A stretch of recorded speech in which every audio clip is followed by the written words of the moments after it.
ಇನ್ನು ಮುಂದೆ ನಿಮ್ಮ ನೆಚ್ಚಿನ ಧಾರಾವಾಹಿಗಳ ಫುಲ್ ಎಪಿಸೋಡ್ಗಳು ಸನ್ ನೆಕ್ಸ್ಟ್ ಆಪ್ನಲ್ಲಿ ಮಾತ್ರ. ನಿಮಗ್ ಬೇರೆ ಮೈ ಹುಷಾರಿಲ್ವಲ್ಲ, ಯಾಕೆ ತೊಂದರೆ ಕೊಡ್ಬೇಕು ಅಂತ ಅಷ್ಟೇ.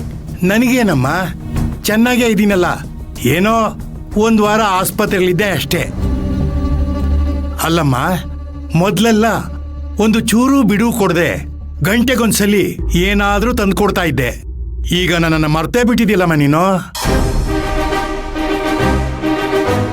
ಈಗ ನೀವು ಹೆಚ್ಚಿಗೆ ತಿನ್ಬಾರ್ದು ಅಂತ ಚಿಕ್ಕ ಯಜಮಾನ್ರು ಹೇಳಿದ್ದಾರೆ. ನಾನು ಏನೇ ಕೊಡ್ಬೇಕು ಅಂದ್ರೂ ಮೊದ್ಲು ಅವ್ರನ್ನ ಕೇಳ್ಬೇಕು ಅಂತ ಹೇಳಿದ್ದಾರೆ. ಓ, ನನ್ನ ಮೊಮ್ಮಗ ನನ್ನ ತೀರ ಗಮನಿಸ್ತಾ ಇದ್ದಾನೆ ಅನ್ನಂಗಾಯ್ತು. ಸೂರ್ಯ, ಹೇ ಸೂರ್ಯ. ಏನ್ ತಾತ? ಬಾ ಇಲ್ಲಿ. ಬಂದೆ, ಹೇಳಿದ್ದೆಲ್ಲ ಮಾಡಿ. ಸರಿ ಚಿಕ್ಕ ಯಜಮಾನ್ರೆ.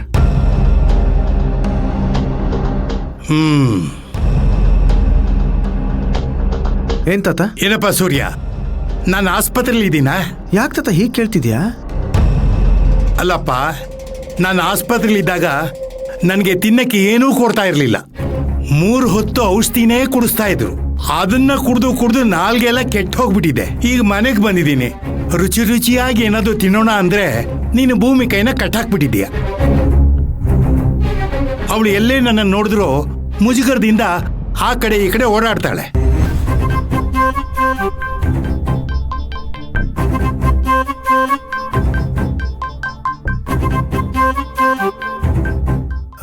ತಾತ, ಅದು ಡಾಕ್ಟರ್ ತುಂಬಾ ಶಿಸ್ತಾಗಿ ಹೇಳಿದ್ದಾರೆ.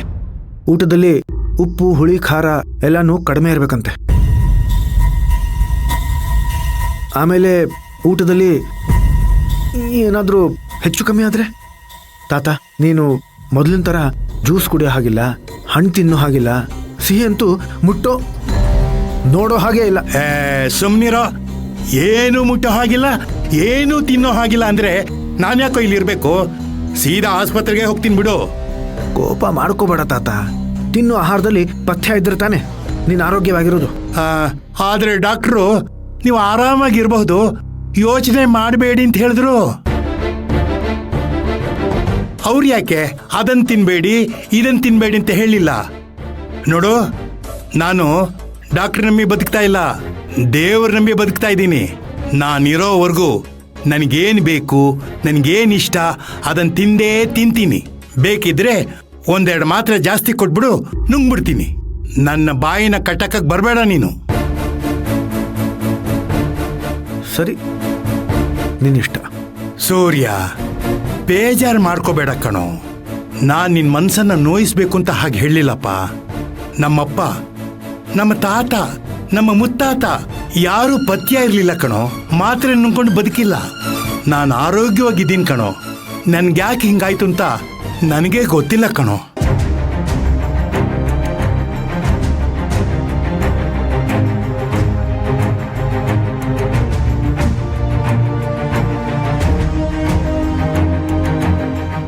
ಮನುಷ್ಯ ಸಂಪಾದನೆ ಮಾಡೋದೇ ನೆಮ್ಮದಿಯಾಗಿ ಬದುಕೋಕೆ, ಇಷ್ಟಪಟ್ಟಿದ್ದನ್ನ ತಿನ್ನೋಕೆ. ಮನಸ್ಸಿಗೂ ಕಷ್ಟ, ದೇಹಕ್ಕೂ ಕಷ್ಟ ಅಂದ್ರೆ ಈ ಬದುಕಿಗೆ ಏನು ಬೆಲೆ ಬರುತ್ತೆ ಹೇಳು?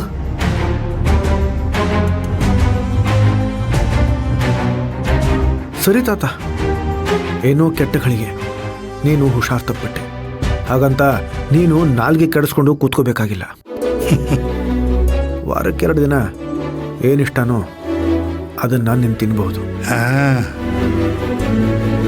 ಇದನ್ನ ಡಾಕ್ಟರ್ ಹೇಳ್ತಾ ಇಲ್ಲ, ನಾನು ಹೇಳ್ತಾ ಇದ್ದೀನಿ. ಆಯ್ತು ಕಣ. ಖುಷಿನಾ? ಆಯ್ತು ಕಣ. ನೀನ್ ಹೇಗೆ ಹೇಳ್ತೀಯೋ ಹಾಗೆ. ಯಾವತ್ತಾದ್ರೂ ನಿನ್ ಮಾತನ್ನ ಮೀರಿದ್ದೀನ ನಾನು? ಸರಿ ತಾತ.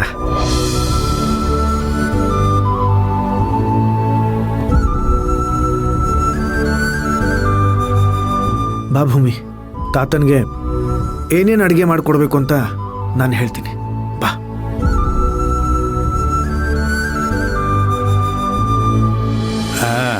ಮೊಮ್ಮಗ ಅಂದ್ರೆ ಹಿಂಗಿರ್ಬೇಕು.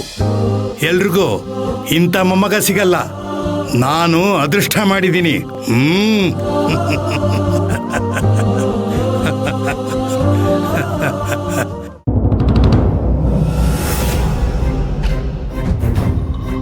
ಭೂಮಿ,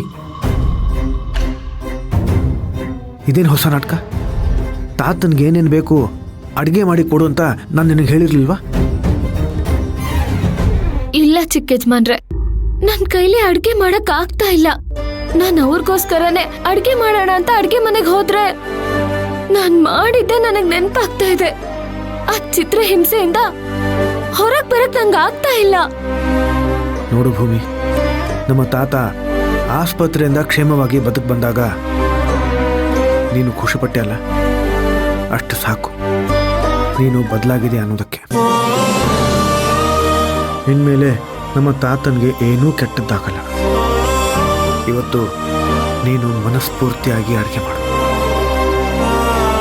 ಇಷ್ಟು ದಿನ ನಿನ್ನೊಳಗಿರೋ ಅನುಮಾನನ ಇವತ್ತು ನಾನು ದೂರ ಮಾಡ್ತೀನಿ. ನೀನು ಕಾಯ್ತಾ ಇದ್ದ ದಿನ ಬಂದಾಯ್ತು. ಮೊದಲು ಹೋಗಿ ಅಡುಗೆ ಮಾಡು.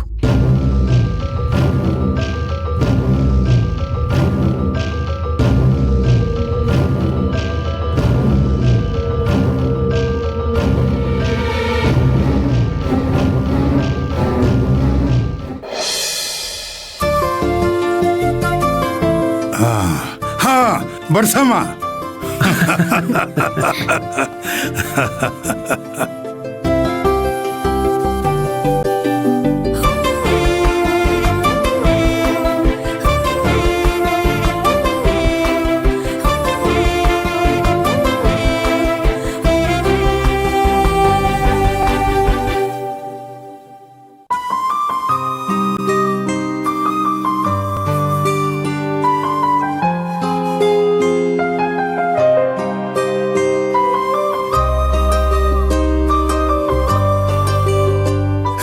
ಒಂದು ನಿಮಿಷ ಇರಮ್ಮ.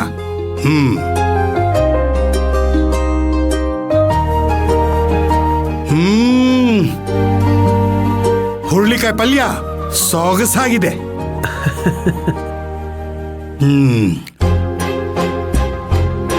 ಕೋಸಂಬರಿ ಅಮೋಘವಾಗಿದೆ.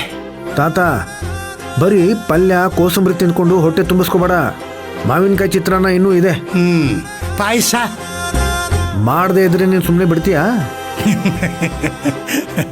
ಆದರೆ ರುಚಿಗೆ ಎಷ್ಟು ಬೇಕೋ ಅಷ್ಟೇ ತಿನ್ನು. ಸಿಕ್ತು ಅಂತ ಬಾರಿಸ್ಬಿಡ್ಬೇಡ. ಸೂರ್ಯ, ಊಟದ ವಿಚಾರದಲ್ಲಿ ನಾನು ಯಾರ ಮಾತು ಕೇಳಲ್ಲ. ನೀನೇನ್ ಬೇಕಾದ್ರೆ ಹೇಳ್ಕೊ, ನಾನು ಏನ್ ಬೇಕೋ ಅದನ್ನೇ ತಿನ್ನೋದು. ಬಡ್ಸಮ್ಮ ನೀನು. ಇಲ್ಲ ಹಾಕು.